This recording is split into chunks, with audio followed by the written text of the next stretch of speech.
투기 운동 위험하고 과격한 거 사실입니다. 그 중에서도 특히 격투기. 근데 이거 하면 성격이 괴팍해지고 더 폭력적이게 될까봐 망설이시는 분 계시나요? 우리 아이 저거 했다가 나가서 싸우는 거 아니야? 이런 걱정하시는 부모님은요? 이 모든 걱정 다 쓸데없는 걱정이라는 거 바로 알려드릴게요. 오히려 과격하거나 자기절제 못하는 성격일수록 격투기나 투기성 운동을 꼭 해야 돼요. 투기 종목 운동 아니더라도 그냥 운동이라도 꼭 해주셔야 돼요. 왜 격투기를 하면 스스로 감정 컨트롤할 수 있는 사람이 되는지 오늘 영상 끝까지 보시면 알게 되실 거예요. 저도 그렇고 많은 격투기 선수들도 혈기왕성할 때는 조금씩 세졌다고 힘을 과시할 때도 당연히 있었죠.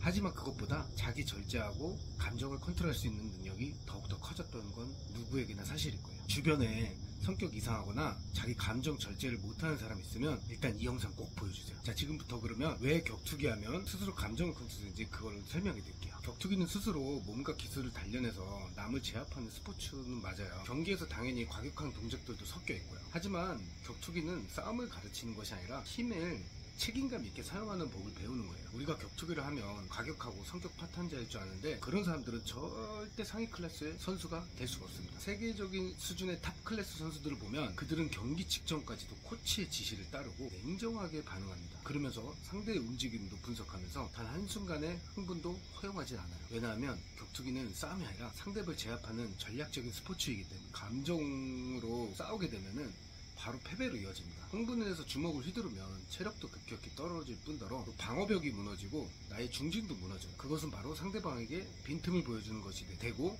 내가 감정적으로 행동할수록 냉정한 상대는 절대로 이길 수가 없어요. 진정으로 강한 사람은 자기 절제 없이 흥분하는 사람이 아닌 자기를 통제하는 사람이 진정 강한 사람이 되기 때문이에요. 지금부터 그럼 이런 분노나 감정이 격해지는 게 어떻게 발생되고 또 왜 안 좋은지, 격투기가 아니더라도 그냥 운동은 이런 분노에 왜 좋은지 과학적인 기반을 추가해서 설명해 드릴게요. 일단 분노를 쉽게 설명하면 자동차를 기어를 중립으로 박아놓고 N당 아시죠? 중립으로 바꿔놓고 풀악셀을 밟는 거라고 생각하시면 돼요. 최대한 에너지를 쓰려고 하지만 움직이지 않는 그런 상태. 그럼 당연히 차는 무리가 오고 차가 망가질 수 있겠죠. 인간도 마찬가지, 우리 사람 몸도 마찬가지라고 생각하시면 돼요. 그럼 왜 그런지 분노에 대해서부터 먼저 설명을 해볼게요. 물론 저는 체육을 전공했고 완벽한 의학 지식과 뇌과학자는 아니에요. 그래서 사소한 단어 같은 경우는 좀 틀릴 수도 있어요. 전체적인 큰 틀이나 맥락은 맞게끔 저도 이해하고 설명을 하니까 큰 문제 안 되니까 그냥 우리가 이런 흐름으로 몸이 이렇게 반응을 하고 그렇게 움직여지는구나, 그렇게 이해해 주셨으면 좋겠어요. 일단 분노 또는 우리가 흥분, 과격함, 이거는 하나의 스트레스로 통합을 할 수 있다고 생각을 해요. 그러니까 인류가 진화적으로 보면 우리 인류는 석기시대 때부터 스트레스라고 하면은 딱히 그때 뭐 말싸움을 하고 무슨 상사한테 보고서 제대로 안 썼다고 혼나기보다는 맹수를 만났을 때, 맹수를 만나서 싸울 때, 그러니까 뭐 산에서 곰을 만나거나 아니면 바다에서 낚시하는데 상어를 만난다거나 그런 상황밖에 없었던 거예요. 그래서 우리 인류는 스트레스를 받는 순간 교감신경이 활성화가 되고 부교감신경이 그 기능을 정지시켜요. 그리고 많은 호르몬들이 나오는데 그 중에서도 대표적인 게 뭐 아드레날린이나 코티솔이라는 호르몬이 나와요. 그렇게 해서 그 호르몬들이 글리코겐이라는 걸 분해해서 우리 몸의 에너지를 포도당 형태로 바꿔서 그걸 혈액에 많이 투여를. 그건 당연히 혈액에 많은 포도당이 들어오면 혈당은 자연스럽게 높아지고 거기다 또 추가적으로 뇌 기능에서도 스트레스를 받는 순간 편도체가 활성화되고 전두엽이 마비가 돼요. 그래서 바른 사고를 못하게 되고 충동적으로 판단만 하는 거예요. 자, 지금 이 말을 다 이해하시는 분도 있고 좀 복잡하게 생각하시는 분도 있는데 걱정하지 마세요. 지금 잠깐 끄지 마요. 내가 다 하나하나 천천히 쉽고 아주 재밌게 설명해 드릴게요. 좀만 기다려요. 그래서 일단 이게 분노라는 원리고 분노라는 걸 알아야 감정 기복이 위험하고 해결할 방법을 설명할 수가 있어요. 이건 교감신경부터 설명을 할게요. 교감신경은 활성화가 되면은 많은 근육들이 빨리 반응할 수 있게끔 몸을 바꿔줘요. 부교감신경은 우리 장기들 소화기능을 활성화하는 거예요. 우리가 일상 때는 이 두 가지가 같이 일하는데 근데 스트레스를 받는 순간 위기의식을 느끼고 바로 교감신경만 활성화가 되고 부교감신경은 바로 스위치를 꺼지는 거나 마찬가지. 우리가 산에 가다가 곰이 나타났다고 생각해봐요. 아니면 수영하는데 바로 옆에 상어가 나타났어. 그럼 바로 도망가던가 아니면 받아치던가. 받아치면 죽으려나? 아무튼 뭔가 행동을 해야 될 거 아니야. 이럴 때 내가 소화시킬 시간이 어디 있어. 내 장기기능 하던 잡치고 모든 에너지는 근육에 몰빵을 해야 돼요. 그땐 무조건 100% 빨리 도망가던 빨리 그거 받아치던 빨리 공격을 하던 하기 위해서. 그래서 모든 혈액들이 다 근육으로 이동을 하는 거예요. 그래서 모든 부교감신경은 스위치가 꺼지고 교감신경만 활성화. 그리고 또 이때 또 이 적용을 더 도와주는 게 바로 호르몬이에요. 아까 말했듯이 아드레날린과 코티솔인데 아드레날린은 또 심장을 빨리 뛰게 해서 혈액을 빨리 투여할 수 있게 해주고 그 혈관을 확장해주고 최대한 근육에 혈액을 많이 가게 해줘서 우리 몸의 모든 에너지는 혈액을 통해서 움직이는 거 알고 계시죠? 모든 근육들이 최대한의 효과를 발휘할 수 있게끔 도와주는 게 이제 아드레날린. 는 글리코겐을 아드레날린이 분해해줘서 포도당으로 만드는데 그게 근육 에너지에 최대한 쓸 수 있는 가장 빠른 에너지원 중에 하나거든요. 우리가 당 떨어졌다고 하잖아요. 뭐 힘이 떨어지면. 그래서 우리가 탈수 증상이 생겼을 때도 바로 맞는 게 바로 포도당 수액이죠. 그러니까 그거는 바로 즉각적으로 에너지가 변화 과정 없이 우리가 모든 음식을 먹으면 에너지로 변화를 했다가 그걸 다시 포도당 형태로 해서 혈액에 넣어서 그게 우리 몸의 에너지로 써지는 거거든요. 자, 복잡하죠? 그냥 대충 생각하세요. 아무튼 포도당, 그 포도당을 많이 만들죠. 포도당이 혈액이 많아지면 어떻게 되겠어요? 혈당이 올라가는 거예요. 그럼 지금 벌써 곰이나 상어를 보면은 최대한 빨리 도망가던가 맞서 싸우던가 거기에 맞는 내 몸을 최고의 상태로 만들어주는 게 우리가 스트레스 받았을 때 바로 나오는 몸의 증상이거든요. 그리고 또 뇌에서 말하는 전두엽은 여러 가지 감정을 사고하는데 편도체는 위험에만 대응을 하는 그런 뇌 기능이에요. 편도체가 활성화되면은 아무런 생각을 못하고 그냥 위협에만 대응을 하는, 무조건 위협만 벗어나라는 지시를 내리는 뇌의 기능이 바로 편도체. 우리가 생각해봐요. 곰을 만났는데 내가 곰을 때리려고 공격했어. 근데 갑자기 전두엽이 활성화돼서 이 곰 내가 때리면 아플까? 이 곰은 새끼가 몇 마리일까? 집에 가정 있는 거 아니야? 이런 생각하면 되겠어요, 안 되겠어요? 그럼 내가 처맞고 뒤지는 거지. 그러니까 그런 전두엽의 사고를 아예 멈추고 무조건 죽이자, 나만 살자, 위기만 벗어나려고 하는 뇌에서도 그렇게 작동을 하는 거죠. 그럼 옛날 조상님들은 스트레스 받으면 바로 연락에 뛰어서 도망가던가 아니면 싸워서 그 곰을 사냥하던가 그걸로 에너지를 써서 내 몸에 그런 작용됐던 그런 모든 스위치들 다 꺼버리는 거죠. 모든 에너지를 다 쏟았으니까 교감신경이 활성화된 것도 이제 부교감신경도 활성화를 시켜주고 또 뇌에서도 편도체 아닌 전두엽도 같이 활성화를 시켜주고 그리고 또 포도당에 다 분해됐던 것들은 이미 다 에너지를 썼기 때문에 혈당도 정상으로 딱 돌아오는 거예요. 근데 우리 현대사회에서는 스트레스가 어때요? 내 앞에 곰이 나타날 일도 없고 뭐 멧돼지가 나타날 일도 없고 가끔 멧돼지 나타날 때 있구나. 모든 스트레스라는 게 사람 아니면 또는 사무실 그런 공간에서 생기잖아요. 우리가 그렇다고 화났다고 해서 회사에서 미팅하다가 상사가 나 열받겠다고 해서 갑자기 뛰쳐나갈 수도 없고 그 상사를 때릴 수도 없잖아요. 그러면 우리 몸은 에너지를 써야 되는데 못 쓰고 그걸 계속 내 몸에 축적하고 아까 말했듯이 자동차 기아 중립을 놓고 계속 풀악셀을 밟고 있는 거랑 똑같은 거예요.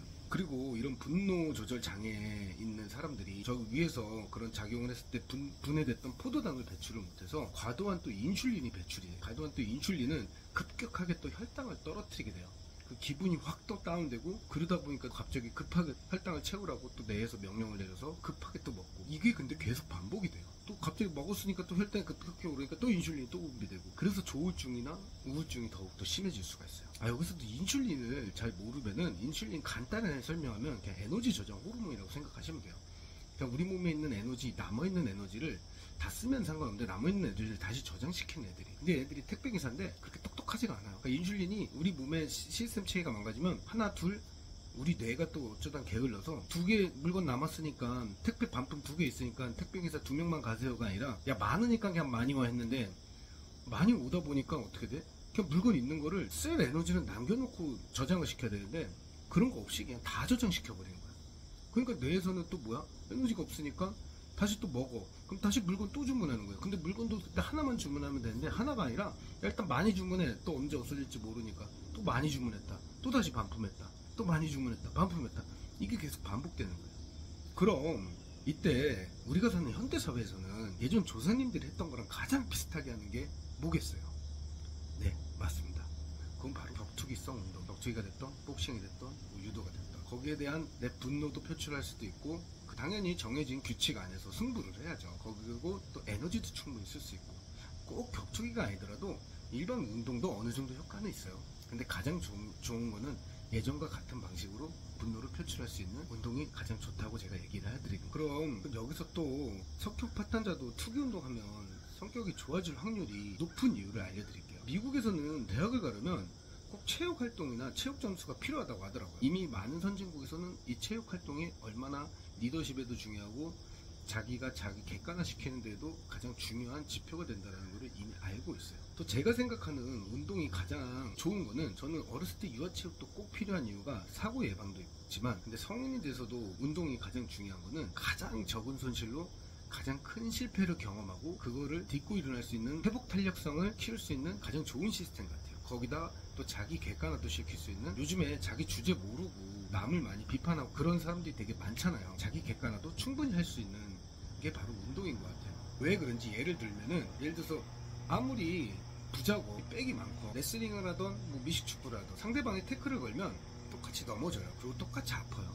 그리고 그거를 누가, 내 부모님, 내 경호원, 내 수행원이 와서 일어나라고 도와주지도 못해. 자기 스스로 일어나야 돼요. 그리고 덩치 큰 사람도 격투기 하다 보면은 작은 사람한테 기술로 많이 제압이 당하는 경우가 있어요. 그러면 그걸로 인해서 자기 객관화도 세워지고, 처음으로 맛보는 실패, 우리 부모님들이 자기 자식들 우리 자식이 최고야 최고야 하는데 막상 진짜 스포츠 활동, 단체 활동을 하다 보면은 어떻게 돼요? 내가 최고가 아니라는 것도 알 수가 있어요. 당연히 거기서 좌절할 수도 있지만, 근데 아무래도 체육 활동이라는 거는 목표를 정하고 거기서 또 실력을 향상하고 스포츠맨십으로 해서 끝나고 나서는 서로의 승패를 존중해 그런 걸 하다 보니까 거기서 쉽게 낙오되진 않아요. 동네 운동에서 한번 졌다고 해서 인생이 망하거나 그러진 않잖아요. 그래서 내가 두들겨 맞아보고 하다 보면은, 아, 내가 그만큼 강한 사람이 아니구라는 것도 알게 되고, 또 거기에 대한 회복 탄력성, 내가 한번 좌절했지만 그걸 다시 딛고 일어날 수 있는, 당연히 얼마든지 또 스포츠는 노력하면은 그걸 또 얼마든지 또 역전시킬 수도 있는 게 운동이니까. 격투기가 사람을 또 겸손하게 만드는 거는 나도 겁나 쳐맞아 봐야 돼요. 어쩔 수 없이 겁나 쳐맞아야 돼. 사이코패스가 아니고서는 내가 맞아보고, 아, 다른 사람한테 함부로 하는 경우는 좀 적지 않을까요? 그걸 내가 여기서 맞았으니까 나 더 약한 새끼 가서 나 두들겨 패야지, 과연 이런 사람이 있을까요? 맞아봐야 자기도 얼마나 아픈지 알고 또 남도 이렇게 배려를 해야 되겠다라는 생각을 또 하게 돼요. 또 격투기는 하면 할수록 또 복잡해져요. 생각해봐요. 똑같은 두 다리 두 팔을 들고 비슷한 힘을 가진 사람들이 서로를 이기려고 싸우는 거예요. 그러면 얼마나 이기기가 쉽지가 않겠어요. 체스나 바둑처럼 똑같은 말, 똑같은 걸 두고 내가 전략으로 어떻게 하냐에 따라서 이길 수 있냐 질 수 있냐, 내가 약한 걸 주고 강한 걸, 이런 싸움이란 말이에요.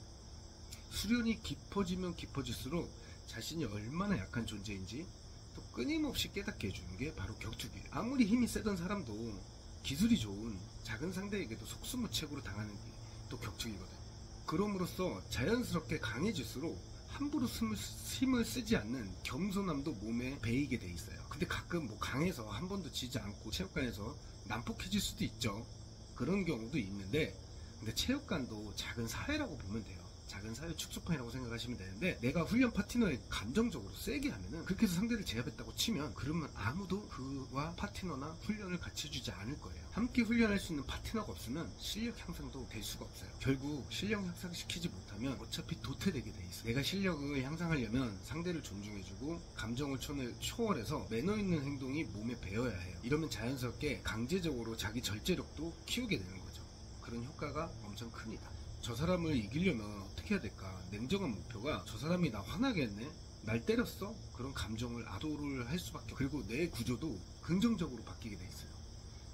우리가 오랜 시간 노력을 들여서 성취하는 도파민은 좋은 도파민이고, 또 쇼츠 보고 빠르게 생긴 도파민은 나쁜 도파민이라는 걸 알고 계시죠? 같은 도파민이지만 운동을 통해서 성취한 도파민은 또 더 좋은 행동을 하게끔 그거를 계속 유도를 한다고 해요. 그러니까 다시 공부가 됐던 일이 됐던 거기에 또 운동을 하게 되면 세로토닌 분비도 촉진되면서 스트레스 해소와 또 평온함을 가져다주는, 그래서 외부의 분노에 쉽게 동요되지 않고 통제할 수 있는 나의 자기 절제력이 생기게 돼 있어요. 주변에 감정을 잘 조절 못하거나 스트레스를 쌓아두는 사람이 있다면 이 영상 꼭 한번 공유해주세요. 격투기는 난폭한 사람이 되려고 배우는 것이 아니라 스스로 다스리고 통제하는 진짜 강함을 배우는 과정이라고 생각을 하세요. 혹시 지금도 내가 이걸 해도 될까? 망설이고 계신다면 주저하지 말고 가까운 체육관에 문 한번 두들겨 보세요. 샌드백 치고 숨 한번 차고 사람하고 몸을 한번 섞는 순간 여러분의 삶이 얼마나 냉정하고 침착하게 변할 수 있는지 직접 한번 경험해 보세요. 또 여러분이 생각하는 격투기 하면 좋은 점과 나쁜 점이 있으면 댓글로도 한번 적어주세요. 그럼 다음에 또 봐요.